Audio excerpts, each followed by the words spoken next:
Hey, making a short film is extremely difficult.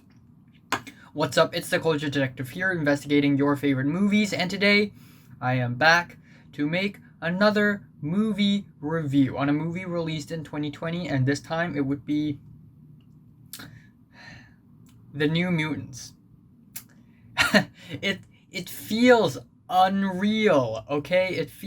It doesn't feel real when I say The New Mutants is released, because if you don't know this, The New Mutants is the new movie off of the X-Men franchise, or at least the X-Men universe, but it's not really from the same franchise because all the previous X-Men movies belong to Fox, I think, and this is the first X-Men movie that belongs to Disneyland, and because of this change, there had been tons of reshoots and re-edits for this movie. This movie is filmed in 2017, and it was rumored to be released in early 2018 or something, and it has been delayed 5 times to a point where we don't even think it's ever going to be released. It's just going to be shelved in the back forever.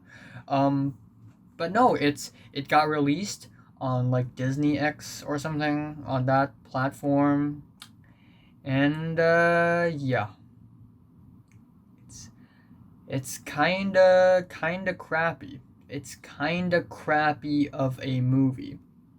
This movie is directed by Josh Boone. Another movie he directed is The Fault in All Our Stars or something, which is the movie with I believe Shailene Woodley playing an ill patient falling in love. I think that's the movie, right?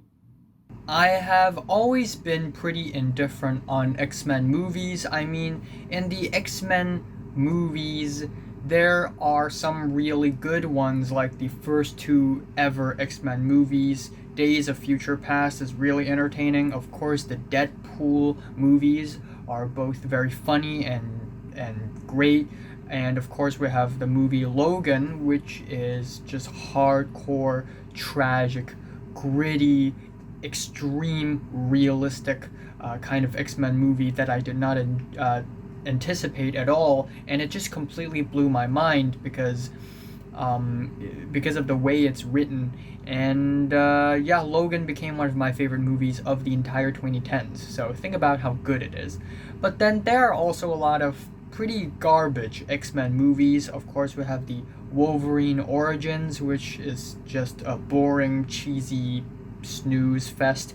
X-Men Last Stand, not really good. And we basically have a sort of a remake, uh, with a lack of a better word, sort of a remake of X-Men The Last Stand with Dark Phoenix, which is released last year and is the last movie in the Fox X-Men franchise.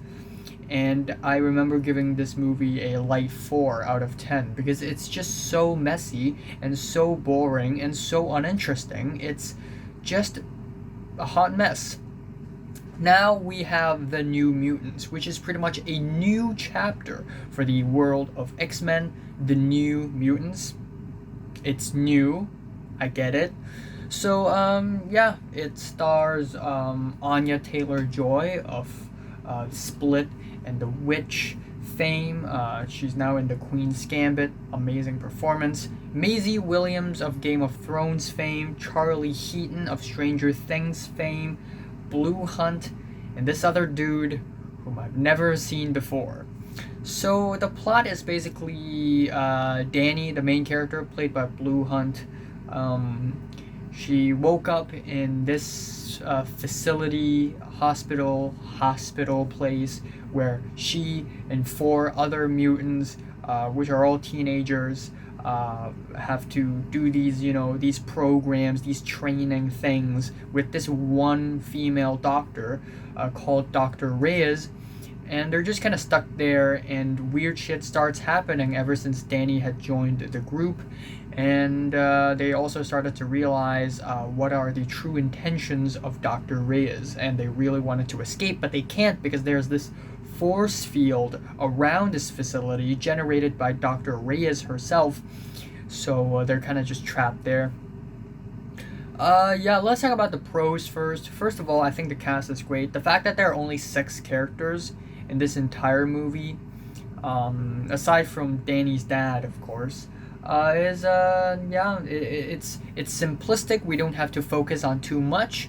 It's good. It's tight, and I also think that there is good chemistry between the characters as well and the actors as well. And as far as acting goes, I thought it would be shit, but honestly, it's not that bad. Maisie Williams does a. At first, I thought she's gonna do an American accent, and I'm like, oh, it's gonna sound very weird.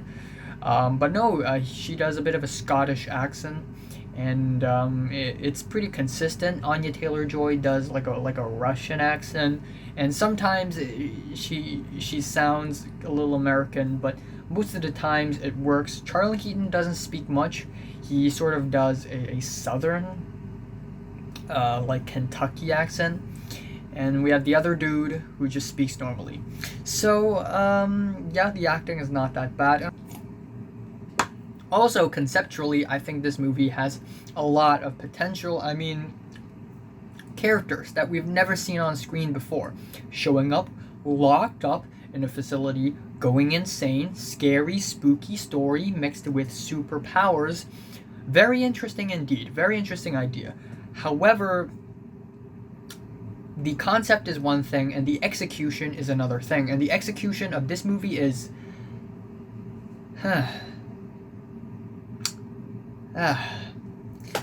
So, yeah. First of all, even though this movie has like a bunch of re-edits and reshoots, this movie feels shorter than it should be. And that being said, for some reason, literally nothing happens in the first half. For horror movies and thriller movies, there should be at least one revelation, no matter major or minor, before the halfway point of the movie so that the audience cares about what's going to happen next in the second half.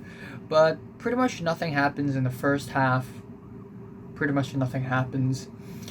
Also, the fact that this movie doesn't really have a villain. Now, the idea that a superhero movie doesn't have a villain is very, very delicious. It's very interesting. I would be interested to write a superhero story or an action story without a villain. That sounds fantastic. But actually, it just doesn't work at all for the New Mutants case. The actual antagonist is Dr. Reyes, and it's not like she's that evil or anything. At the end of the day, she really sounds like she's trying to help the teens, but then she's like, maybe not, because I don't want to get fired at my job. Her character is just very flat, boring, and uninteresting. And aside from that, the dialogues are terribly written. Right from the beginning of the movie, the first scene of the movie where Danny wakes up in her bed and her father's trying to, help her run away from this creepy, scary monster. And her father's like, run away! Run as fast as you can! And then the lines in the rest of the movie are just really trash. Like in that one scene where Anya Taylor-Joy's character, Ileana, her name is, like people are like, how are you gonna fight this demon bear? Because there's this demon bear which is the ultimate antagonist of the story. How are you gonna fight this demon bear? It's made out of magic. And in my head, when I watched that scene, I was like, oh, she's gonna reply with, well, I'm made of magic too. And then in the actual movie, she turns back and she says, so am I. And I'm like, yeah, the dialogues are crappy. Speaking of the demon bear, the climax is not very good as well. It's pretty lame, I have to admit. At the very end, they have to fight the demon bear, which is actually made out of magic. And at the very end, it's not like they had like a huge throwdown or fight or anything. For the most part, all 5 of the teens were just running away from the bear. At the end, Danny woke up from her coma and she's like, stop! I am in charge now! And then the bear just disappears. The end! Yeah, and then we have the CGI. It's pretty bad. We have the smiling man. So, among the five teens, Anya Taylor-Joy's character Ilyana is antagonistic for the most part in the movie, in that she's really rebellious. She's very offensive, even though she's not like an evil person or anything. Like, the story tries to portray her as this, troubled teen. Like, on the surface, she's, psychotic, she's crazy, she's violent. But on the inside, she has gone through some trauma in her childhood. And the trauma is being attacked by a bunch of smiling man. It's like Slender Man, but with a smile on the face. That's Smiling Man. Yeah, I really, yeah, it's just not that scary, nor is her story that convincing. And speaking of her character, I want to talk about her character. And it's not that Anya Taylor-Joy is a bad actress or anything. She's a great actress. I mean, look at her in Split. Look at her in The Witch. Robert Eggers chose her for a reason. But the character of Ilyana is just very underwhelming. Again, it's very cliche to have this troubled teen girl, and oh, she actually has some sort of childhood trauma. And the fact that her powers is basically she imagines herself as like a main character in an RPG game where she jumps around in the middle of nowhere on top of like a canyon with a sword and some armor. That's her power. Really? Yeah. And whenever she transitions into her video game world, she has to say something like "open limbo," and like a portal opens midair, and she goes into a video game world. It's yeah. I don't see how this character is good. I just don't see it. And also, for a majority of the movie, we had to guess, what's Danny's powers. Now we already know all four other teenagers' powers, but we don't know what's Danny's powers. And it's supposed to be this huge thing, but it's so easy to figure it out. It's so obvious. When the climactic scenes are happening, it just isn't as interesting as it could have been. So yeah, overall good cast, and the actors and actresses put in effort, I can tell. However, it's just terribly executed. What can I say? Story wise, it's just very weak and forgettable, and overall, I sleep on this movie.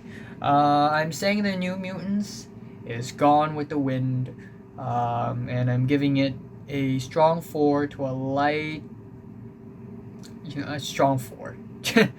I'm gonna torn between giving a strong 5 or 4, but if I give a strong 5, it's like average. Honestly, now that I'm thinking about it, it's a little bit lower than average. So I'm just gonna resort to strong 4, unfortunately. So, have you seen the New Mutants? From 1 to 10, how much did you rate it? Like if you like it and subscribe if you want more, and thanks for watching. I will be reviewing movies like Nomadland, One Night in Miami, The Truffle Hunters, Drink Another Round, Wolfwalker, Wolf of Snow Hollow, Borat 2, Demon Slayer, Mugen Train. I don't know. Maybe I don't have that much time. I don't know. I really don't.